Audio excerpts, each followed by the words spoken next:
नमस्कार मित्रों, हमारी सीरीज चल रही है एपिसोड नंबर 14 की, जिसमें हम बात कर रहे हैं भृगु संहिता की। भृगु संहिता के अंतर्गत आज हम बात करने जा रहे हैं मीन लग्न के अष्टम भाव में यदि सूर्य स्थित हो तो उसके क्या फलादेश होंगे। प्रथम भाव में 12 नंबर का मतलब होता है मीन लग्न, और मीन लग्न में सूर्य छठे भाव का स्वामी होता है।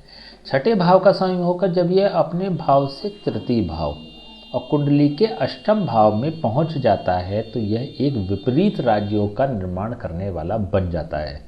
लेकिन यहाँ पर सूर्य अपनी नीच राशि में स्थित है, अष्टम भाव को विशेष रूप से पीड़ित करने वाला बन जाता है, अष्टम भाव की हानि करने वाला बन जाता है, अष्टम भाव से संबंधित अशुभ फल प्रदान करने वाला बन जाता है। अगर इस लग्न की कुंडली में सूर्य अष्टम भाव में पहुंचता है तो एक छठे भाव का, एक तृक भाव का स्वामी जब तृक भाव में स्थित हो जाता है तो वह minus minus is equal to plus positive फल प्रदान करने वाला हो जाता है। अनुभव में ऐसा भी आया है कि जब ये नेगेटिव अपनी नीच राशि पर बैठता है तो और ज़्यादा प्रभाव प्रदान करने वाला बन जाता है। कुछ परिप्रेक्ष्य में यह सूर्य बहुत अच्छे रिजल्ट्स प्रदान करेगा, जैसे कि विपरीत राजयोग का मतलब कि विपरीत परिस्थितियों में बहुत ज़्यादा नेगेटिव परिस्थितियों के बाद राजयोग का निर्माण होना। ऐसी स्थिति में व्यक्ति प्रोफेशनली अगर देखें तो बहुत ज़्यादा तरक्की करने वाला होगा, बहुत ज़्यादा ग्रोथ करने वाला होगा और बहुत ज़्यादा सफलता प्राप्त करने वाला होगा। लेकिन नेगेटिव साधनों से, नकारात्मक साधनों से यहाँ पर सूर्य पॉजिटिव तरीके से धन नहीं कमाने देता, बेईमानी का धन देता है, स्वार्थी बनाता है व्यक्ति को ईगोइस्टिक बनाता है। क्योंकि यहाँ पर देखिए, हमने बताया था ना कि सूर्य आत्मा का भी कारक होता है। यदि सूर्य नीच का हो जाता है, विशेष रूप से अष्टम भाव में एक रंध्र स्थान में, हमने जब बात करी थी लघु पाराशरी में तो इसको रंध्र स्थान कह के संबोधित किया था। तो रंध्र स्थान में जब सूर्य स्थित हो जाता है और अपना नीच का होकर स्थित हो जाता है तो व्यक्ति आत्मिक रूप से इमोशनल नहीं होता। तो ऐसे में व्यक्ति का उद्देश्य धन कमाना होता है, सफलता पाना होता है, सक्सेस पाना होता है। साधन चाहे जो भी, वो अच्छे बुरे में भेद नहीं कर पाता। तो ऐसी स्थिति में यह सूर्य नेगेटिव माध्यमों से भी व्यक्ति को सफलता प्रदान करता है। और वैसे भी अगर देखें तो यह छठे भाव का कारक होकर, छठे भाव का स्वामी होकर यह अष्टम भाव में स्थित हो रहा है। तो वह विपरीत राजयोग नकारात्मक ही बनेगा, सकारात्मक नहीं बनेगा। यहाँ पर सूर्य एक्सीडेंट का भी कारक होता है। यहाँ पर दो योग बनाता है। एक पॉजिटिव योग ये बनाता है अचानक धन प्राप्ति, अचानक होने वाली घटनाएं, अचानक होने वाली सफलता का कारक सूर्य बन जाता है। ऑल ऑफ सडन व्यक्ति अमीर बन जाएगा, ऑल ऑफ सडन व्यक्ति गरीब बन जाएगा, ऑल ऑफ सडन व्यक्ति का एक्सीडेंट हो जाएगा, ऑल ऑफ सडन व्यक्ति के जीवन में घटनाएं घटित होती हैं, व्यक्ति के परिवार में घटनाएं घटित होती हैं। तो जो भी चीज़ें होंगी ऑल ऑफ सडन होंगी, अनएक्सपेक्टेड होंगी। तो ऐसी स्थिति में यह सूर्य एक पॉजिटिव यह है कि अचानक सफलता भी दिलाने वाला होता है और अचानक नुकसान कराने वाला भी बनता है। तो विशेष रूप से एक्सीडेंट का कारक बन जाता है, क्योंकि सूर्य विध्वंसकारी ग्रह होकर, एक पापी ग्रह होकर, एक नेगेटिव ग्रह होकर अष्टम भाव में स्थित हो रहा है। अष्टम भाव से इसकी सीधी दृष्टि द्वितीय भाव में है।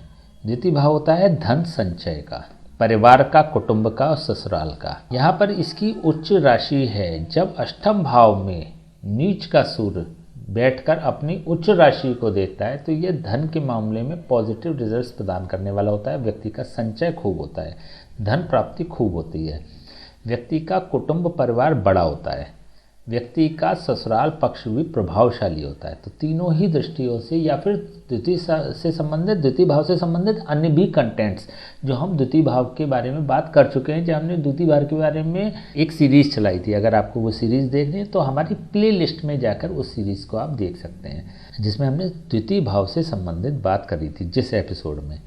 तो द्वितीय भाव से संबंधित ये पॉजिटिव फल प्रदान करने वाला होगा। यहाँ भी कुछ नेगेटिविटी अष्टम भाव से संबंधित जरूर आएंगी, मतलब परिवार या कुटुंब की जो पोजीशन होगी, जो बैकग्राउंड होगा वो बहुत अच्छा नहीं होगा। ससुराल पक्ष में जो प्रभाव होगा वो भी नकारात्मक प्रभाव के साथ वो सक्सेस होंगे। तो इस स्थिति से भी देखें तब भी ये सूर्य बहुत पॉजिटिव इफेक्ट सेकंड हाउस को नहीं देगा। लेकिन स्वयं की परिभाषा में अगर इस व्यक्ति को देखें तो इसकी अपनी इंडिविजुअल परिभाषा सब कुछ अच्छा है, जब सूर्य नीच का होकर अष्टम भाव में बैठता है तो यह व्यक्ति अच्छे या बुरे में भेद नहीं कर पाता। जो सामाजिक रूप से गलत होता है उनको वह भी अच्छा लगता है, वो उनको यह भी पॉजिटिव लगता है। तो इस व्यक्तित्व की अगर बात करें तो यह अच्छे और बुरे में भेद नहीं कर पाते। ओवरऑल जो आउटपुट है वो ये है कि सफल व्यक्ति होंगे, लेकिन सामाजिक रूप से बदनाम होंगे, क्योंकि सूर्य यहाँ पर नीच का हो रहा है। सामाजिक रूप से सूर्य के जितने भी कंटेंट्स हैं वह नेगेटिव फल प्रदान करने वाले होंगे। सूर्य होता है मान सम्मान प्रतिष्ठा का कारक, धैर्य का कारक, प्रभाव का कारक, प्रदर्शन का कारक। इन सभी से संबंधित नेगेटिव फल प्रदान करने वाला सूर्य बन जाता है। व्यक्ति में धैर्य बिल्कुल भी नहीं होगा, पेशेंस नहीं होगा, इरिटेट होने वाले होंगे, बहुत छोटी छोटी चीज़ों पे गुस्सा होने वाले होंगे, किसी भी व्यक्ति को प्रभावित नहीं कर पाते। हर व्यक्ति इनकी बुराई करता है, या फिर व्यक्ति पीठ पीछे भी या मुंह पे भी इनको बुराई करने वाला होता है। तो किसी भी व्यक्ति को बहुत ज़्यादा प्रभावित नहीं कर पाते। इनका प्रदर्शन भी बहुत ज़्यादा पॉजिटिव नहीं होता है। तो सूर्य से संबंधित जितने भी कंटेंट्स हैं, अगर सूर्य के संबंधित अन्य कंटेंट्स आपको जानने तो सूर्य से संबंधित जो हमने वीडियो बनाया था प्लेलिस्ट में जाकर आप देख सकते हैं। तो उससे संबंधित जितने भी कंटेंट्स होंगे वह नेगेटिव ही होंगे। तो उस वे में भी यह सूर्य बहुत अच्छा पॉजिटिव फल प्रदान करने वाला नहीं होता। सूर्य होता है नवम भाव का कारक, दशम भाव का कारक और लग्न भाव का कारक। नवम भाव के सापेक्ष देखें तो यह सूर्य अपने से 12th हाउस पर स्थित है। हमने बात करी थी कि जब भी कोई कारक ग्रह अपने से 12th हाउस पर स्थित होता है, विशेष रूप से हमने बात करी थी नवम भाव के सापेक्ष। नवम भाव का स्वामी या नवम भाव का कारक जब अपने से द्वादश भाव पर आ जाता है, व्यय भाव में आ जाता है, तो यह भाग्य का व्यय करने वाला अर्थात सौभाग्यशाली बनाने वाला बन जाता है। यहाँ पर भाग्य का व्यय हो रहा है। जैसे शिक्षा का व्यय, इसका मतलब सुशिक्षित।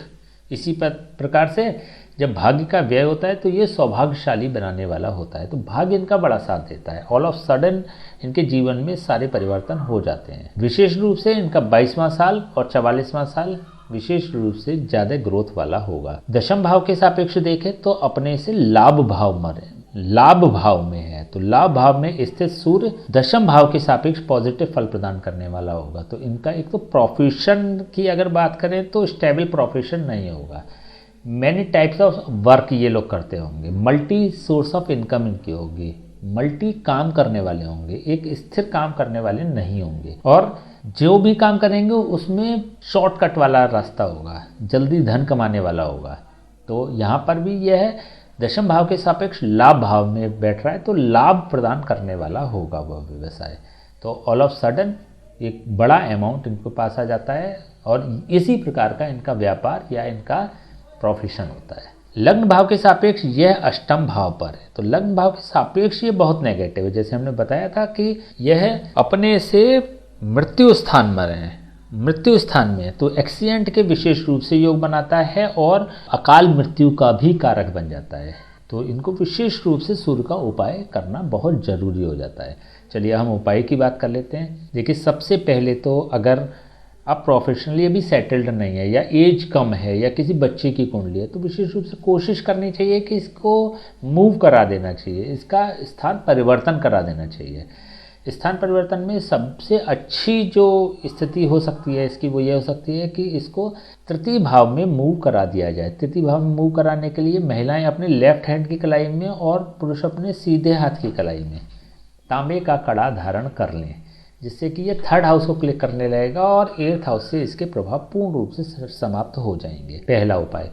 दूसरा उपाय, समय समय पर इसके किसी ब्राह्मण से, किसी पंडित जी से, किसी योग ब्राह्मण से विशेष रूप से जाप और हवन कराते रहें, जिससे इसके नेगेटिव प्रभाव समाप्त होंगे, पॉजिटिव प्रभाव बढ़ेंगे। अगर ये सूर्य विशेष रूप से नेगेटिव प्रभाव दे रहा है या फिर एज ज़्यादा है या फिर परिवर्तन चाहते हैं जीवन में, वैसे तो ऐसे लोग परिवर्तन चाहते नहीं है क्योंकि अपने जीवन से संतुष्ट होते हैं। जैसे कि बताया है कि जो ये कर रहे होते हैं उसमें संतुष्ट होते हैं जैसा भी। जैसे कि अक्सर कुछ डॉक्टर्स भी ऐसे देखे गए जो इलीगल तरीके से धन कमाते हैं या रोगी से पैसा ऐंठते हैं, तो उनकी कुंडली में भी ऐसे योग होते हैं, तो वो उसको जस्टिफाइड करार देते हैं, तो उसको वो गलत नहीं मानते, तो वो अपने जीवन से संतुष्ट होते हैं। तो मूव शायद ही कराएं वो, लेकिन फिर भी अगर परिवर्तन चाहते हैं तो इसको 9th हाउस में मूव कराया जा सकता है। इसके लिए 43 डेज लगातार गेहूं के साथ मंदिर में प्रवेश कर रहे हैं, गेहूं वहीं पर छोड़ आएँ और वापस आ जाएं। कुछ दक्षिणा जरूर रखें उसके साथ। 43 डेज लगातार करें, जिससे कि ये 9th हाउस को क्लिक करने लगेगा और अष्टम भाव से इसके प्रभाव समाप्त होंगे।